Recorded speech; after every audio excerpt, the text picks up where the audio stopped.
Corona महामारी के दौरान सामने आया ब्लैक फंगस अब केंद्र के लिए बड़ी चिंता बन गया है। केंद्र सरकार ने सभी राज्यों को खत लिखकर ब्लैक फंगस के लिए अलर्ट किया है। साथ ही सभी राज्य सरकारों से इसे महामारी एक्ट के तहत नोटेबल डिजीज घोषित करने को कहा है। यानी राज्यों को ब्लैक फंगस के केस, मौतों, इलाज और दवाओं का हिसाब रखना होगा। राजस्थान, हरियाणा, तेलंगाना और तमिलनाडु इस ब्लैक फंगस को पहले ही महामारी घोषित कर चुके हैं, जबकि अब पंजाब ने भी ब्लैक फंगस के महामारी होने का ऐलान किया है।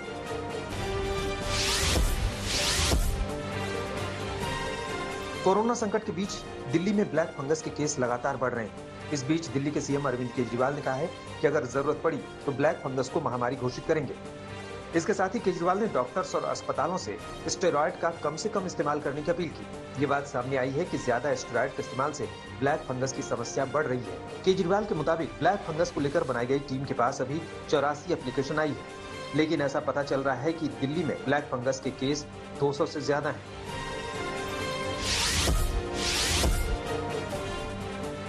देश में अब तक ब्लैक फंगस के सबसे ज्यादा केस महाराष्ट्र में सामने आए हैं, जहां मरीजों की संख्या 2000 के पार पहुंच गई है। वहीं गुजरात में ब्लैक फंगस के केस 900 के करीब हैं। राजस्थान में ब्लैक फंगस के केस बेहद तेजी से बढ़ रहे हैं। प्रदेश में अब तक ब्लैक फंगस के 700 से ज्यादा मरीज मिल चुके हैं। राजस्थान सरकार पहले ही ब्लैक फंगस को महामारी घोषित कर चुकी है, जिसके तहत ब्लैक फंगस के केस, मौतों और दवा का हिसाब रखना जरूरी होगा।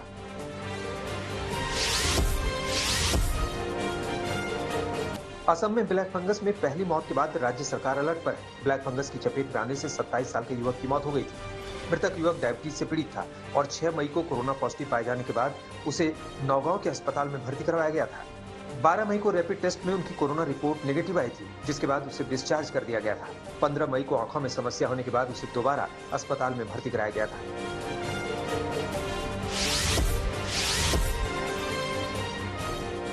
स्वास्थ्य मंत्रालय के ज्वाइंट सेक्रेटरी लव अग्रवाल ने राज्यों से कहा है कि ब्लैक फंगस इन्फेक्शन के केस बहुत ज्यादा बढ़ रहे हैं और इससे कोविड पेशेंट्स की मौतों की संख्या भी बढ़ रही है। हमारे सामने ये एक नई चुनौती है।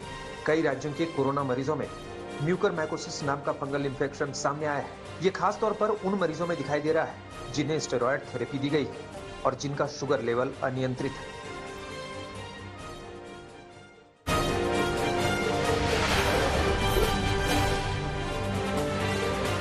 प्रधानमंत्री नरेंद्र मोदी आज वाराणसी में डॉक्टर्स और स्वास्थ्य कर्मियों से बात करेंगे। ये बातचीत वीडियो कॉन्फ्रेंसिंग के जरिए सुबह 11 बजे होगी।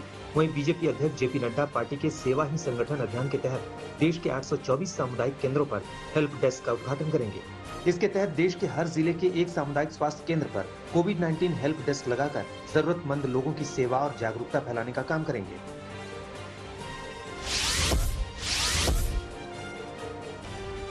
स्वास्थ्य मंत्रालय के मुताबिक पॉजिटिव केस के मामले में लगातार 10 हफ्तों की बढ़ोतरी के बाद पिछले 2 हफ्ते में कमी दर्ज की गई है। पिछले 7 दिनों में नए मरीजों में 3.82% की कमी आई है, जबकि मौत का आंकड़ा 1.07% पर आ गया है। वहीं 7 राज्यों में पॉजिटिविटी रेट 25% से अधिक है, जबकि 22 राज्यों में यह आंकड़ा 15% से अधिक है। देश भर में 3 मई को सक्रिय मामले 17.13% थे, जो 12.1% रह गए हैं। रिकवरी रेट 81.7% से बढ़कर 86.7% हो गई है। पिछले 10 दिनों में सक्रिय मामलों और रिकवर मामलों की तुलना करें तो 10 में से 9 दिनों में रिकवर मामले ज्यादा दर्ज किए गए।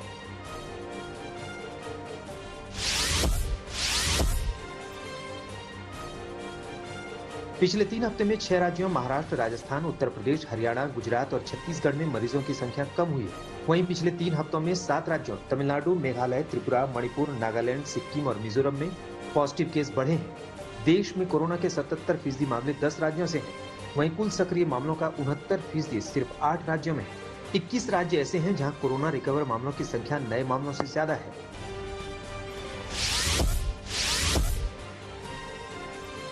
कोरोना संक्रमित व्यक्ति के एरोसोल 10 मीटर की दूरी तक फैल सकते हैं, जबकि ड्रॉपलेट्स 2 मीटर तक जाते हैं। सरकार ने नई एडवाइजरी जारी करते हुए कोरोना से बचाव की गाइडलाइन बताई है।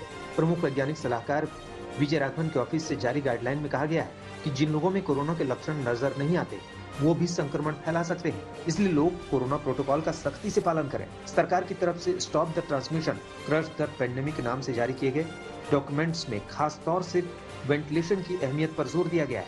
इसमें कहा गया कि जिन जगहों पर वेंटिलेशन की अच्छी सुविधा होती है, वहां किसी संक्रमित से दूसरे में संक्रमण फैलने का खतरा कम रहता है।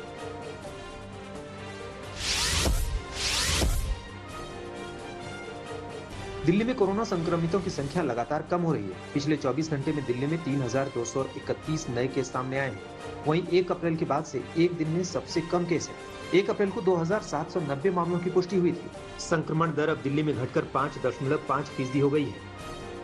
हालांकि दिल्ली के लिए वैक्सीन एक बड़ी समस्या बनी हुई है। दिल्ली में 18 से 44 उम्र वालों को आज लगातार 9वें दिन कोवैक्सीन कोविशील्ड नहीं लगेगी। दिल्ली सरकार का कहना है कि उनके पास स्टॉक खत्म हो गया है।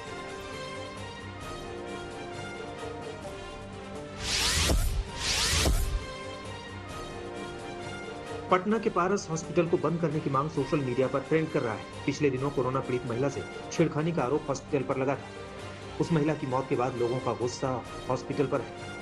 हालांकि मृतक की बेटी की शिकायत पर पुलिस ने पारस हॉस्पिटल पर केस दर्ज कर लिया है। बेटी की शिकायत पर पुलिस ने आईपीसी की धारा 166 336, 554, 506, 509 और 34 के तहत केस दर्ज किया है। अस्पताल प्रबंधन पर इलाज में लापरवाही, मरीज को गलत दवा देकर मार देने और 3 वार्ड बॉय पर छेड़खानी और बदसलूकी का आरोप लगाया है। मृतक नालंदा की रहने वाली थी और आंगनबाड़ी सेविका थी।